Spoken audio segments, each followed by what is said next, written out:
Hello বন্ধুরা, তোমরা সবাই কেমন আছো? আশা করি সকলেই ভালো আছো। আমি শম্পা তোমাদের সঙ্গে একটি রেসিপি শেয়ার করতে চলে এসেছি, আরও একটি রেসিপি শেয়ার করতে আমি চলে এসেছি। তো বন্ধুরা, আজকে আমি বানাবো আলু, ফুলকপি আর রুই মাছ দিয়ে ঝোল। তো বাজার থেকে কিন্তু আমি একটা জ্যান্ত জ্যান্ত রুই মাছ কিনে নিয়ে এসেছিলাম। তো দেখো, এখানে কিছু উপকরণ নিয়ে নিয়েছি। লম্বা করে আলু কেটে নিয়েছি, এভাবে ফুলকপিগুলো কেটে নিয়েছি, টমেটো নিয়েছি, কাঁচা পেঁয়াজ নিয়েছি, কিন্তু এগুলো আমি কুচিয়ে নেব, টমেটো আর পেঁয়াজ।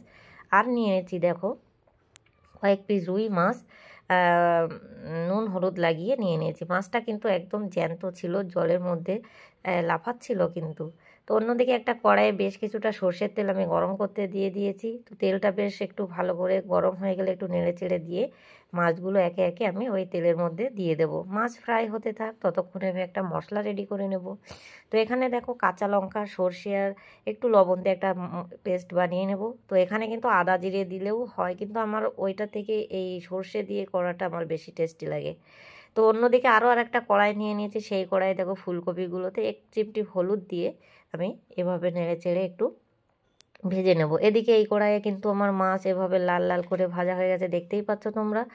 তো তারপরে ফুলকপি ভেজে তুলে নেওয়ার পরে ওই তেলের মধ্যে দিয়ে দেবো লম্বা করে কেটে রাখা আলু। তো আলুগুলো দেওয়ার পরে আমি এভাবে দেখো এরকম কালার আসা পর্যন্ত, একটু ব্রাউন ব্রাউন কালার আসা পর্যন্ত কিন্তু আমি আলুগুলোকে ফ্রাই করে নেব। তারপরে ফুলকপিগুলো আমি আবার ওই আলুর সঙ্গে দিয়ে দেবো, দিয়ে পরিমাণ মতো হলুদ দিয়ে দেবো। তো বন্ধুরা, আমি ফুলকপি আগে ভেজে তুলে নিয়েছিলাম, তার কারণ আলু ফুলকপি একসঙ্গে দিলে কিন্তু ভাজা হতো না ফুলকপিগুলো। তো তার জন্য আমি ভালো করে কষিয়ে নেওয়ার পরে হলুদ দিয়ে তারপরে আমি দিয়ে দেবো সেই মশলার পেস্ট, সর্ষে আর কাঁচা লঙ্কা দিয়ে একটু নেড়ে চেড়ে দেবো। দিয়ে আমি পরিমাণ মতো জল দিয়ে দেবো। তো জলটা দেওয়ার পরে দিয়ে দেবো পরিমাণ মতো লবণ, স্বাদ অনুসারে লবণ দিয়ে দেবো আমি এখানে। দিয়ে কিন্তু আমি এই ঝোলটাকে ফুটতে দেবো, একটু নেড়ে চেড়ে দেবো লবণটা দেওয়ার পরে। তো এটা ফুটতে থাক। তো অন্যদিকে মাছ ভেজে তুলে নেওয়ার পরে ওই তেলের মধ্যে গোটা জিরে ফোড়ন দিয়ে দেবো, আর কাঁচা টমেটো কুচিয়ে নিয়েছি আর পেঁয়াজটা আমি কুচিয়ে নিয়েছি, নিয়ে ওই তেলের মধ্যে দিয়ে একটু নেড়ে চেড়ে এভাবে ফ্রাই করে নেব।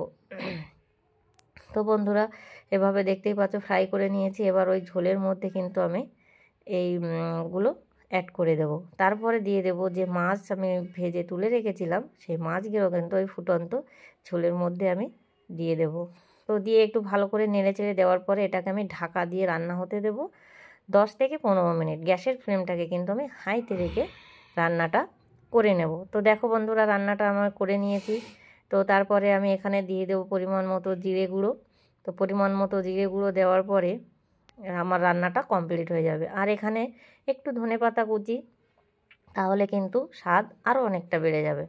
তো এরকম একটা রেসিপি যদি দুপুরবেলা গরম ভাতের সঙ্গে হয় তাহলে তো বন্ধুরা জমে যাবে। ভিডিওটি কেমন হলো জানিও। সবাইকে ধন্যবাদ।